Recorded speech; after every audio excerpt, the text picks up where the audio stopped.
Selamat pagi, assalamualaikum warahmatullahi wabarakatuh. Ketemu lagi bareng kamera mahasiswa. Oke, jadi pagi ini bapak aku lagi jemur kopi ya, teman-teman. Jadi ini panenan kopi yang belum termasuk musim karena kopi masih sedikit. Nah, jadi karena pagi ini terlihat cerah, jadi bapak udah mulai menjemur nih. Nah, namun sebelum itu kita coba lagi nih cek kebun kita nih ya, teman-teman. Jadi di minggu kemarin bapak itu udah coba buat metikin kopi karena memang buah kopinya itu belum terlalu banyak nih teman-teman ya.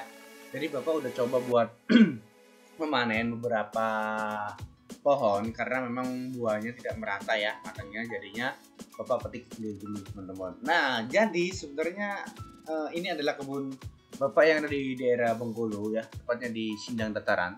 Karena memang musim tahun ini di tempat bapak buahnya alhamdulillah masih sesuai dengan harapan ya teman-teman, masih berbuah lebat nih. Coba kita lihat teman-teman kayak gini. Tapi sebelumnya juga sudah ada ya di video-video sebelumnya. Kita tunggu nih kira-kira gimana ya teman-teman. Ini nanti bakalan panen setelah lebaran sepertinya ya. Karena memang kalau dilihat dari segi kulit kopinya masih benar-benar hijau. Sudah beberapa hari ini kondisi cuaca nggak menentu ya teman-teman. Pagi cerah, siangnya udah mulai mendung, terus juga sorenya hujan nih teman-teman. Nah, namun sebelumnya aku akan menyapa dulu nih dari beberapa teman-teman nih, dari mana saja nih ya. Maaf ya kalau seandainya tim kamera mahasiswa sedikit tidak bisa membalas komentar-komentar dari teman-teman, tapi teman-teman akan tim sapa nih dalam sebuah video ini. Semoga teman-teman selalu diberikan kesehatan serta rezeki yang berlimpah ya, dan juga memiliki buah kopi yang lebat di tahun ini ya. Harapannya semuanya seperti itu ya teman-teman. Nah, ini juga beberapa kemarin bapak juga bilang ke saya, ini kira-kira gimana nih, kayaknya kopi bakalan berbuah merah-merahnya tuanya itu di pas lebaran ya. Jadi kemungkinan ini buah-buah kopi ini nanti akan dipanen besarnya itu setelah lebaran nih teman-teman ya. Kalau dihitung dari hari ini kemungkinan sudah tidak akan lama lagi ya. Karena kita menuju lebaran itu tinggal seminggu, 2 minggu lah ya teman-teman.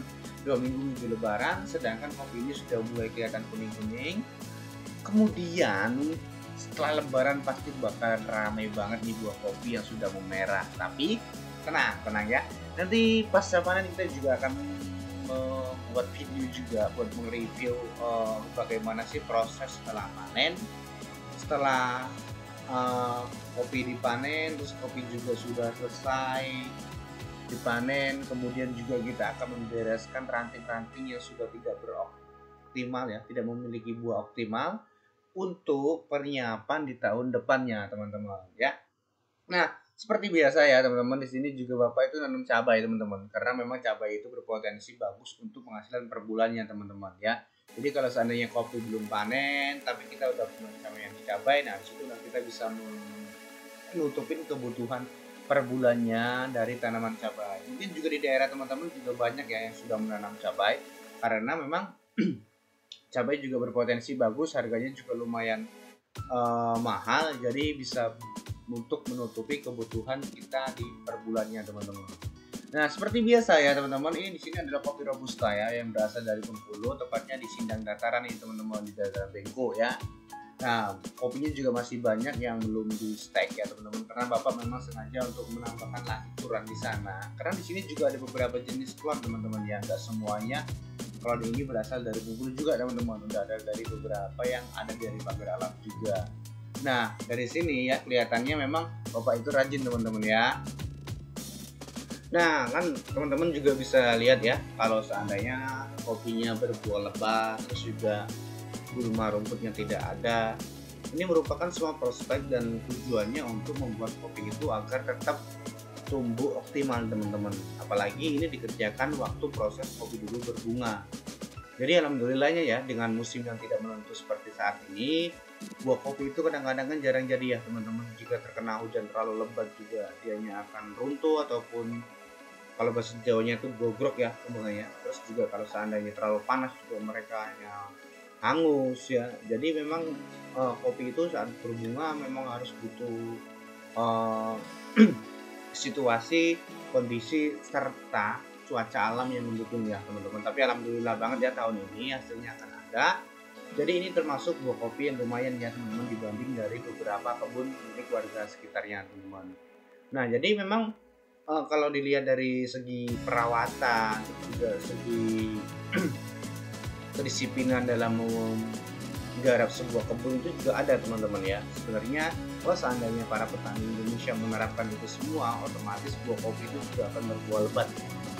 Nah, sebenarnya tim kamera mahasiswa juga akan memberikan kiat-kiatnya nih teman-teman. Kira-kira bagaimana sih menjadi petani yang notabene itu kerja tidak terlalu berat, akan tetapi mempunyai hasil yang maksimal. Nah, kira-kira bagaimana sih? Oke, kita akan simak setelah yang satu ini dulu.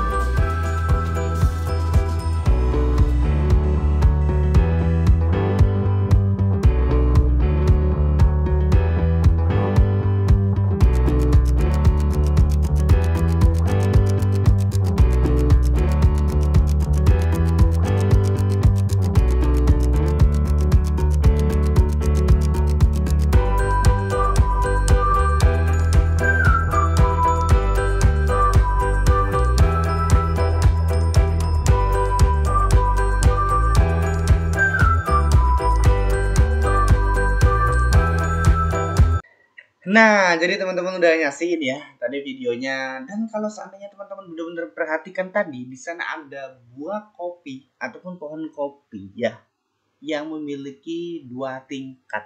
Ya, teman-teman ya. Jadi Bapak itu yang sengaja membuat kopi ini 2 tingkat, teman-teman. Jadi sistemnya satu batang memiliki 2 tunas, namun posisinya di kasih jarak ini antara stekan yang pertama dengan stekan yang kedua. Nah, contohnya seperti ini teman-teman ya. Ini adalah dua tunas ataupun 2 stekan dalam satu batang teman-teman ya. Nah, ini akan membuat kopi itu memiliki jarak antara posisi yang pertama dan yang kedua dan menghasilkan buah kopi yang lebat juga teman-teman. Jadi kalau seandainya teman-teman ingin memberikan 2 batang dalam satu pohon besarnya ya.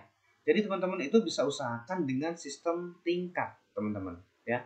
Jadi mungkin seperti ini, jarak yang pertama dari tanah itu sekitaran 2 meter, yang keduanya itu di atas 2,5 meter teman-teman.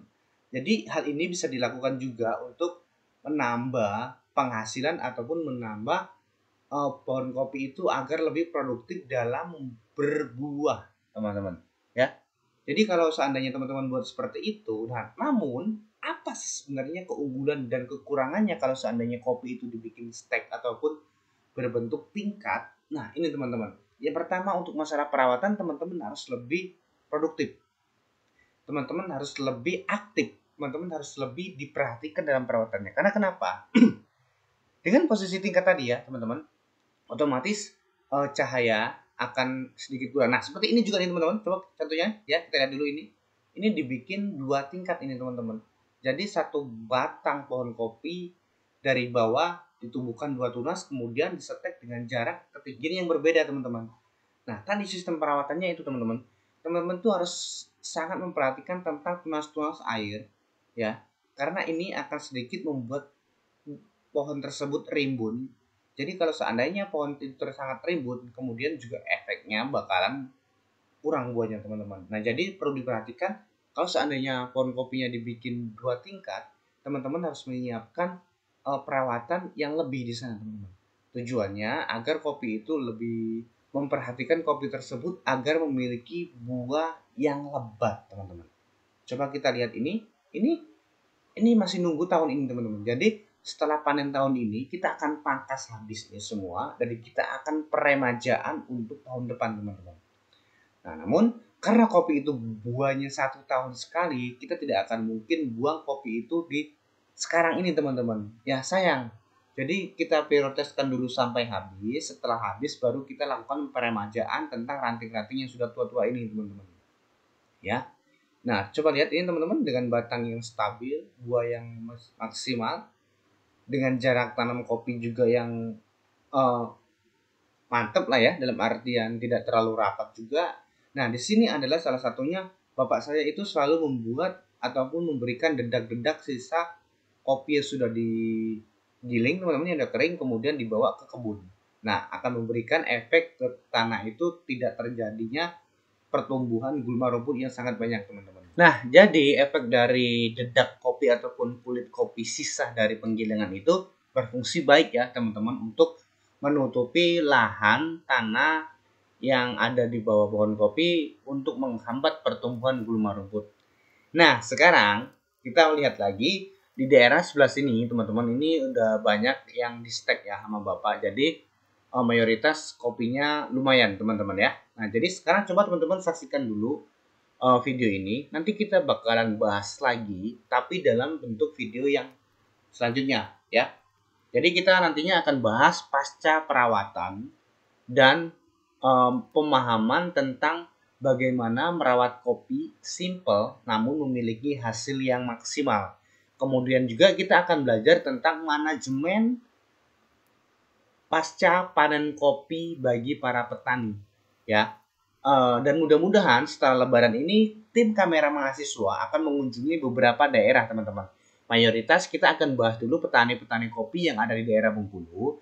Jika ada petani kopi yang berada di Bengkulu, bisa DM tim kamera mahasiswa agar kita bisa kunjungi kebunnya. Dan kita akan diskusi serta memberikan edukasi dan belajar bersama di sana. Sekarang, silakan teman-teman menyaksikan video ini. Kalau ada pertanyaan ataupun komen, silakan komen sesuai dengan apa yang teman-teman inginkan. Dan jika ada pertanyaan, silakan coret-coret di kolom komentar. Selamat menyaksikan video kamera mahasiswa dan bye!